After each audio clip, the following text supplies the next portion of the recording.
አንተሽ ላይ የምታዩ የፈሳሽ አይነት ለሰውነትሽና በሜንስትራል ሳይክልሽ ውስጥ የቱ ጋር እንዳለሽ ሁሉ ነገር ሊነግርሽ ይችላል። የመጀመሪያው ልክ ፔሪድ አይተሽ እንደጨረሽ ከ1 እስከ 3 ቀን ያለው ቀን ነው። እሱ early follicular phase እንለዋለን። በዚህ ጊዜ ብዙ ሴቶች ፈሳሽ አያዩም፣ ግን ብታይ ከሆነ ትንሽዬ ነው የሚሆነው።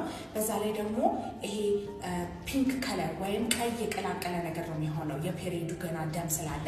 ከዛ በኋላ ደግሞ ፔስት ነው የሚመስለው፣ ይሄ ክሬም ነገር ነው የሚመስለው ማለት ነው። የዚህ ጊዜ ሰውነትሽ ለእርግዝና ምንም አይነት ቻንስ የለሽም ብሎ እየነገረሽ፣ ቀጣይ ፌዝ ደግሞ የመጨረሻ የፔሪድሽ ቀን 4 እስከ 8 ቀን በኋላ የሚመጣው ነው። ይህ ፎሊኩላር ፌዝ እንለዋለን። እንቁላልሽን ከማዘጋጀትሽ በፊት የሚመጣው ፌዝ ነው። በዚህ ጊዜ ፈሳሽ በጣም ብዙ ይሆናል እና ነጭ ይሆናል። ሎሽን አይነት ቴክስቸር ነው የሚኖረው ማለት ነው። የዚህ ጊዜ ነው ብዙ ሴቶች መጨነቅ የሚጀምሩት፣ የሆነ የማስጠላት ስሜት የሚሰማል። ቀጣይ ፌዙ ኦቪሌሽን ፌዝ የሚባለው ነው። የኦቪሌሽን ፌዝ የመጨረሻ ፔሪድሽን ካየሽ ከ9 እስከ 10 ቀን የሚቆይ ነው። የዛ ጊዜ እንቁላልሽን እያዘጋጀሽ ነሻለሽ እና በዚህ ጊዜ ፈሳሹ ምን አይነት ነው የሚሆነው?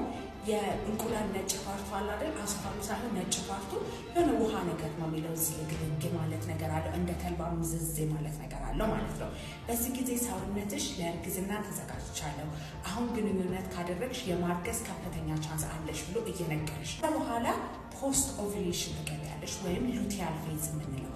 ይህ ሉቲያል ፌዝ የሚባለው ሁሉ ሆርሞኖችሽ ምኖችሽ ዲክሪዝ የሚያደርጉበት ጊዜ ነው።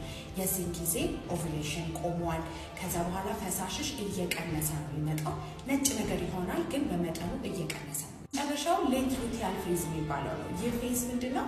ቀጣዩ ፔሪድሽ ሊመጣ 3 እስከ 5 ቀን ቀርቶታል ማለት ነው እና በዛ ፌዝ ውስጥ የሚወጣ ፈሳሽ እንደ ቡላ ነገር የተያያዘ ውሃ ከለር የሆነ እንዲህ ያዝ አድርጎ ፍርፍር የሚመስል ነገር ነው ማለት ነው። ሉቲያል ፌዝ ወይም ከኦቪሌሽን በኋላ ያለው ፌዝ በሙሉ ማለት ነው።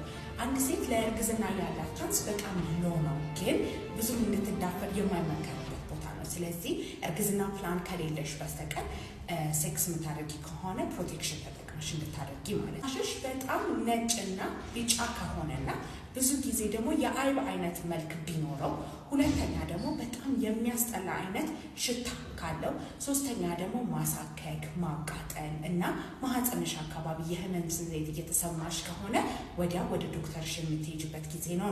1 ወር እስኪያልቅ ድረስ አንድ ሴት ትንሽ ፈሳሽ የምታይበት ጊዜ አለ፣ በጣም ብዙ ፈሳሽ የምታይበት ጊዜ አለ እና ብዙ ጊዜ ሴቶች ደግሞ ብዙ ፈሳሽ ሲፈሰን ጭንቅ ይለናል ማለት ነው እና ብዙ ነገሮች እናደርጋለን። በተለይ ደግሞ በሳሙና መታጠብ ማዘውተር ይጀመራል።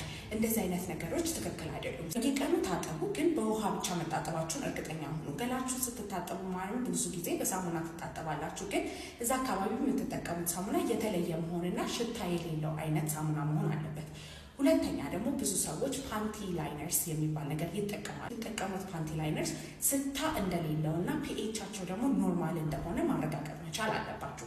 ሶስተኛ ደግሞ ብዙ ጊዜ እዛ አካባቢ ያለ ፈሳሽ ሽታ እንዲኖረውና እንዲበዛ የሚያደርገው ጥብቅ ያለ ነገር ስናደርግ የሚያጠብቅ ታይትና የማያጠብቅ ፓንት ባታደርጉ ጥሩ ነው።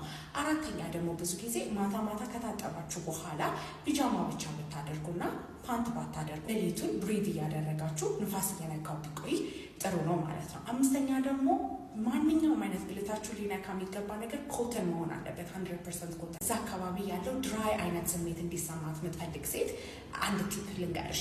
ከፋርማሲ ዲስቲልድ ዋተር ተብሎ የሚሸጣለ እሱን ትገዛላችሁ። ከዛ በኋላ አፕል ሳይደር ቪኔጋር እዛ አካባቢ ያለ ፒኤቹን ባላንስ እንዲያደርግ ያደርጋል። ስለዚህ ዲስቲልድ ዋተር እና አፕል ሳይደር ቪኔጋር ቀላቅለሽ ከዛ በኋላ ቲትሪ ኦይል የሚላለን። ቲትሪ ኦይል የሚባለው ብዙ ጊዜ አንታይ ፈንጋል ወይም ፈንገስን የማከም አይነት ባህሪ ስላለው እዛ አካባቢ ማንኛውም አይነት ኢንፌክሽን ካለ እሱን የማጠን ነገር አለ። እሱን ጠብ አድርጋችሁ የሆነች ስፕሬይ ቦትል ሜቢ ለሳኒታይዘር የምንጠቀመው ስፕሬይ ቦትል እንትን አድርጋችሁ ከዛ የምትታጠቡበት አይደለም፣ ሽታ ነገር ሲፈጠር ወይም ፈሳሻችሁ በጣም ከፍ ሲል እዛ አካባቢ ስፕሬይ ታደርጉና በሶፍት ወይም በሆነ ነገር ዳብ ድራይ ስታደርጉት ድራይ የሆነና ሽታ የሚያመጣውን ነገር ዲክሪዝ ያደርግላችሁ። ማንኛውም አይነት ልትጠይቁኝ የፈለጋችሁት ነገር ካለ ኮመንት ላይ ጻፉልኝ። ፎሎ ማድረግ እንዳይረሳ። ባይ ባይ።